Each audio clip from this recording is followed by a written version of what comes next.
Hello everyone, it's Seth, probably better known as Saffron Olive, and it's time for another Instant Deck Tech. So as you know, Tuesday means it's Type 2 or Standard Tuesday, and we have some spice to look at today. This is Mono White Vehicles. Recently took Peter Stottle to a topping finish at a recent SCG Standard Classic, so congrats to Peter on a super cool deck.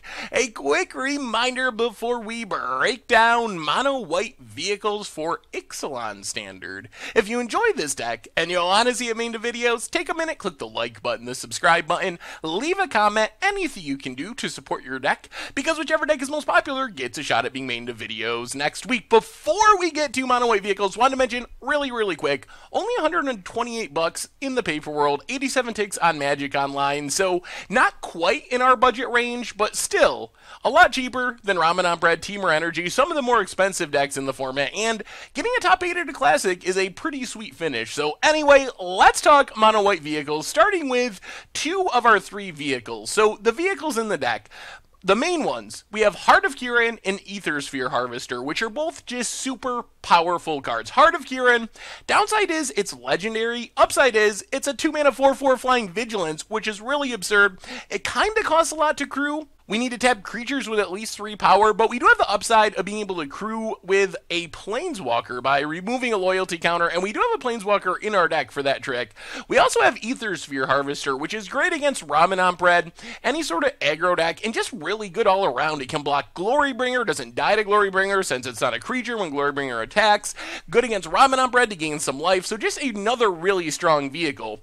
The trick of this deck, though, is our third vehicle. So along with the two pretty common vehicles, Heart of Kiran and Aethersphere Harvester, we have the full 4 copies of Peacewalker Colossus. So Peacewalker Colossus, now one of the most played vehicles, a 6/6 for 3 with a massive crew cost. The crew cost is 4. However, it has another ability, and the ability is we can pay 1 and a white and we turn a vehicle into an artifact creature until end of turn, which means if we can play our Heart of Kirans, play our Aethersphere Harvesters, we don't really have to worry about their crew cost if we have Peacewalker Colossus, because we can always just turn on our vehicles for 2 mana, which is really strong. If we can get down multiple Peacewalker Colossuses or Colossi, we're able to use them to turn on each other into 6/6s, which is just massive. So a really cool way to turn on our vehicles without crewing.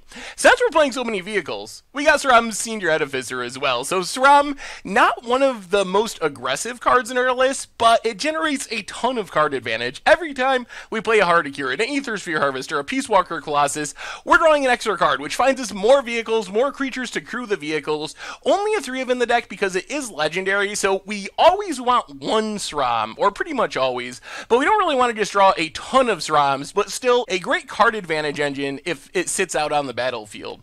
Otherwise, we get a few creatures for crewing. Sacred Cat, just a 1/1 for 1, but it does block twice, and it has lifelink, can crew up our Aethersphere Harvester, and multiples can turn on some of our other vehicles well. Toolcraft Exemplar, one of the best crewing creatures, because it triggers on our beginning of combat, and then we can use it as a 3 power creature to crew up like a Heart of Kiran, and almost gets us to crewing a Peacewalker Colossus as well.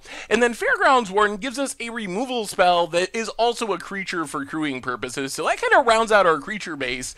As far as the rest of the deck, we get a bunch of token makers, so while these cards probably look a bit weird for the deck, it gives us another way of turning on our big vehicles. Instead of trying to get one big creature to turn on a Peacewalker Colossus to crew up a Heart of Kiran, we just make a bunch of little ones. So Servo Exhibition gives us 2 1/1 artifacts, make sure we can turn on our Toolcraft Exemplar on turn 2. Being able to just go like Toolcraft into Servo Exhibition lets us attack with a 3 power creature on turn 2, which is a lot of damage, gets in some really fast beats, and then Sram's Expertise lets us play a Peacewalker Colossus, an Aethersphere Harvester, a Heart of Kiran, any of our vehicles for free when we cast it, plus gives us 3 1/1 artifact tokens, which can crew up all of our vehicles except Peacewalker Colossus. Needs a little bit of help there, but another really strong card at putting creatures on the battlefield and generating value. Finally, we got 3 copies of Getting into the Trials, which can do the sweet Heart of Kirin trick. So play a Heart of Kirin on turn 2. On turn 3, we get into the Trials. We can plus it to prevent the damage from something, and also remove a loyalty counter to start beating down with our Heart of Kirin. So works really well there. Also just a good threat on its own as a 4/4 indestructible, and the emblem can even be relevant. Some decks, like the Approach of the Second Sun control decks, really struggle with the emblem if they don't have a cast out or something to get rid of Gideon, so it's a way we can kind of have some main deck help in some of our more challenging matchups, like against the Approach decks. Rounding out the main deck, we have 2 copies of Ixalan's Binding, just a catch-all removal spell for Hazarets and Scarab Gods and Long Tusk Cubs and any of the annoying things in the format. As far as the mana base, Sheffet Dunes works well with our tokens, lets us pump up all of our creatures until end of turn, so if we get a bunch of servos out along with a bunch of vehicles, it's a way we can get in some more damage to close out the game. Couple of Adventures Fair maybe gains us a bit of life if we get a bunch of artifacts on the battlefield, which, thanks to Servo Exhibition, Strom's expertise, we usually do. Then we can tutor up our Peacewalker Colossus, tutor up a Heart of Kirin, an Aether Sphere Harvester, any of our vehicles, depending on what the situation calls for. And finally, just a bunch of planes. In the sideboard, Authority of the Consuls to fight against Ramen Bread, Solemnity against Energy, Gideon's Intervention, more help against Approach of the Second Sun, just name Approach, our opponent can approach us. And then we have a bunch more removal type spells. Another Gideon can be used like a removal spell, and also just gives us some additional value. Sneaks in under counters a lot of times because it's so cheap. Cast outs for more direct removal, Fumigate to sweep the board, and Fragmentize for artifacts and enchantments. And that is Mono White Vehicles for Ixalan Standard, and that's our instant deck tech for today. So thank you very much for watching. I hope you enjoyed the video, and I will talk to you soon. Thanks for watching the video. If you enjoyed it, help us out by clicking that like button down below. And to keep up on all the latest and greatest, click that subscribe button. And don't forget to hit that bell icon to get alerts whenever we have new videos. And if you want to, check out some of our other sweet videos here and here.